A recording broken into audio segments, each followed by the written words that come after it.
Hello and welcome to Craft with Sarah. In this video, I'm going to show you how to make this beautiful paper craft project for Kwanzaa.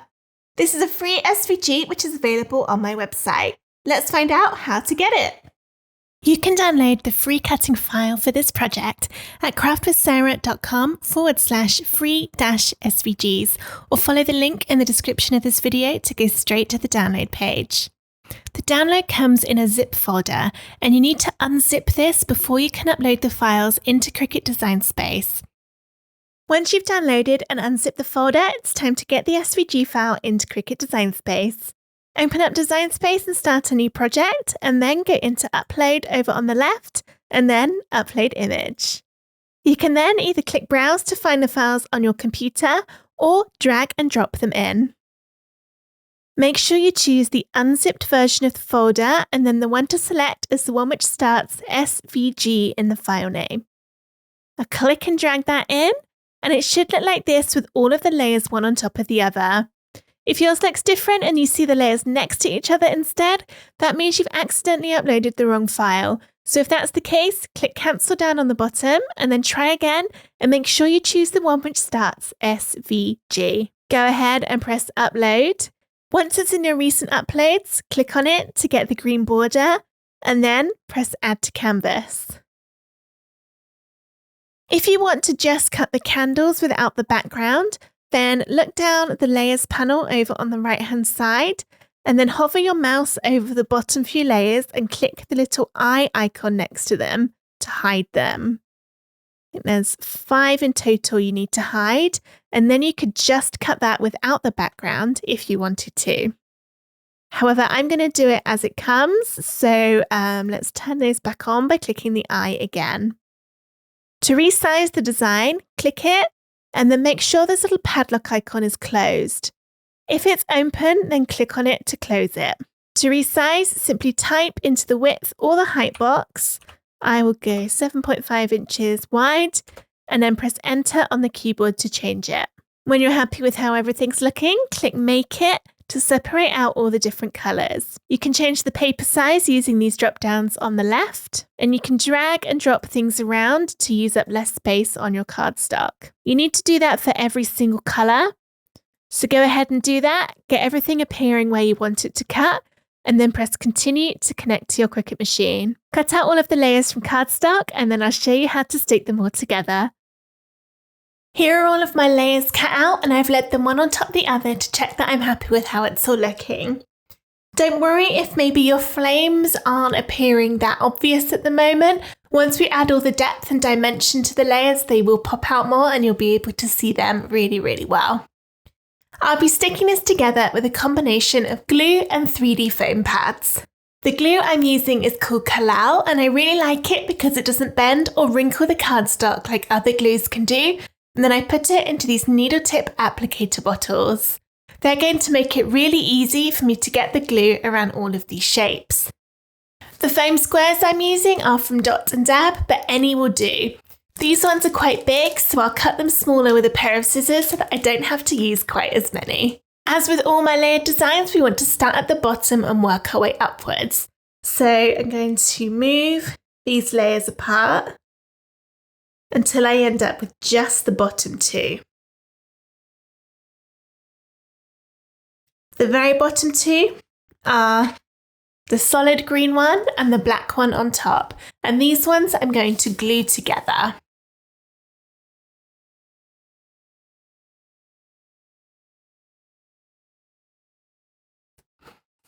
And place this onto that bottom layer, and I'll use the grains of wheat at the bottom to know exactly where to line it up, because it should give you a nice border of green all the way around, but the wheat perfectly lines up on top of itself so that you know you're putting it in the right place. The next layer is a red one, which is this one, and again I'll glue this one too.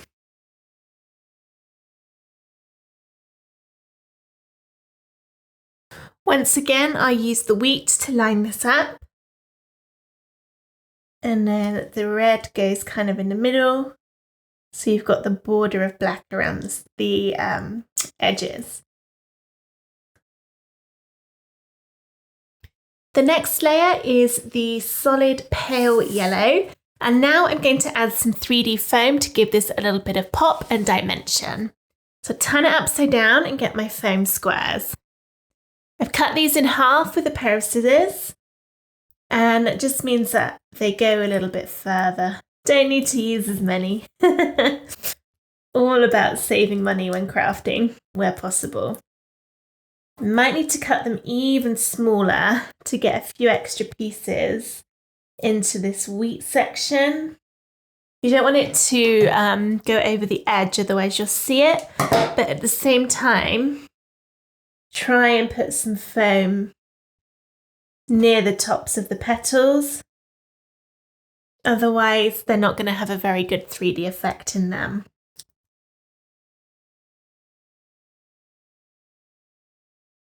As well as putting the foam squares around the edge like this, you also want to put some in the middle. And that's to give it a nice, stable backing with all the foam. If you didn't put any foam squares in the middle, then the cardstock will bend downwards under the weight of itself, so it won't be completely flat, which means you won't get as good a 3D effect. So just one more little bit, I think. And then I can peel the tops off of these foam squares to reveal the stickiness underneath.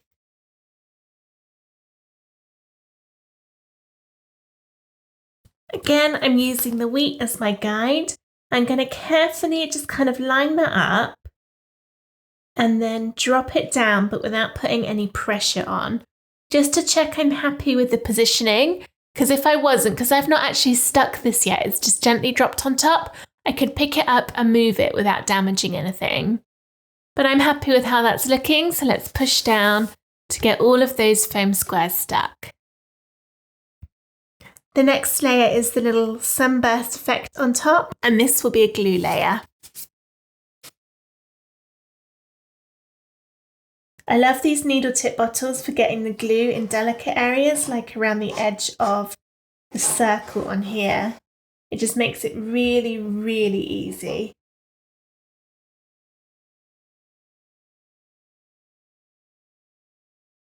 This piece is the same size along the edges as that lighter yellow.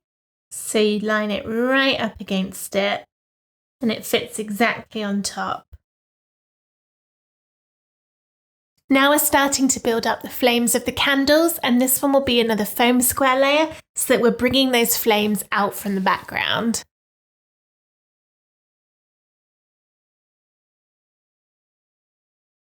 I'm going to put a piece of foam in every single flame because I really want the 3D effect to be prominent in them.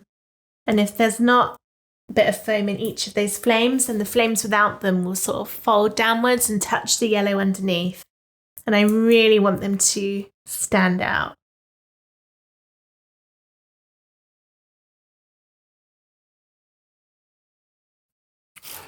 Now I can line this up again, and you can see where it will go because you've got the edges of the flames on there, and also you've got the bottom little ridge to line up against too. Once again, just get it into position, gently drop it down, and that way, if you need to, you can wiggle those flames about a bit to make sure they end up exactly where they're supposed to go. The next layer is the yellow to go in the middle of the flames, and this one I'll glue.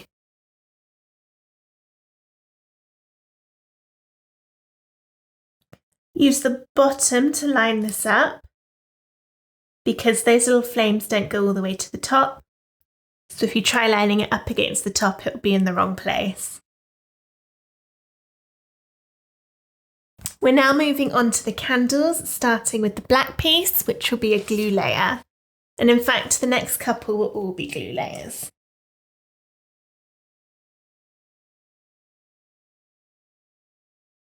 Next, we have the red candles, which will be glued again.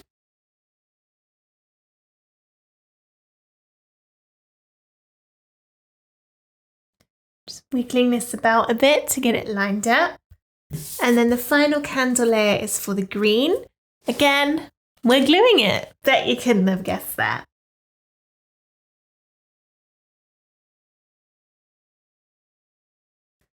Fabulous. Next, we're moving on to the candle holder. There are lots of layers in this, starting with this one, and this is going to be a foam layer to pop it out a bit from those candles. And that'll make it look like the candles are sitting sort of in it at the depth. Just make it look a little bit more realistic.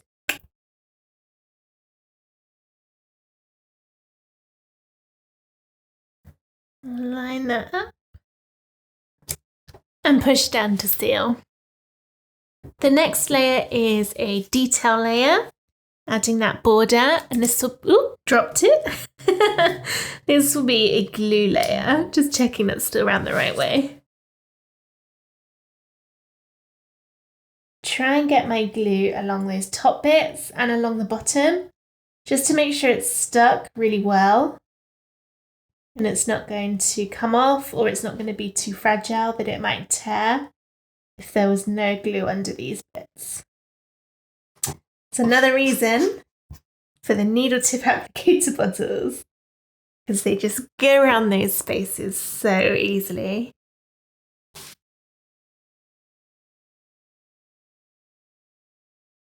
That just sits on top. Next is the solid brown, which is making up this little detail bit. This is our last foam square layer.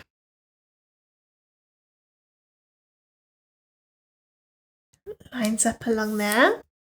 And now the next few layers are all glued. Make sure you put them on in the correct order. We start with the red one, and this lines up along the bottom of that brown bit we just stuck on. So add my glue on the back. And then line it up. Make sure it's touching that bottom. Then on top of that is the green, which again sits on that bottom line. So it's going to go on top of the red and line up along the bottom. Oops, just moved that red a bit then because it wasn't quite dry. There. Then the very last layer sits on top of here. So it goes up higher than the red and the green, and it's to add that little decorative bit to the top. So needle tip bottle to the rescue again. You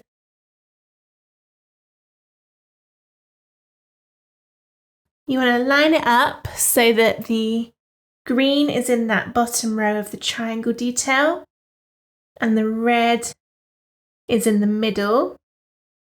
And then the very top line of triangles, you see the lighter brown through from that previous layer. Beautiful. And there we go. Our layered design for Kwanzaa is all finished. If I just hold it up, see all of those pretty details. It's a really nice design and quick and simple to make. I hope you enjoyed this video on how to make this layered papercraft project for Kwanzaa.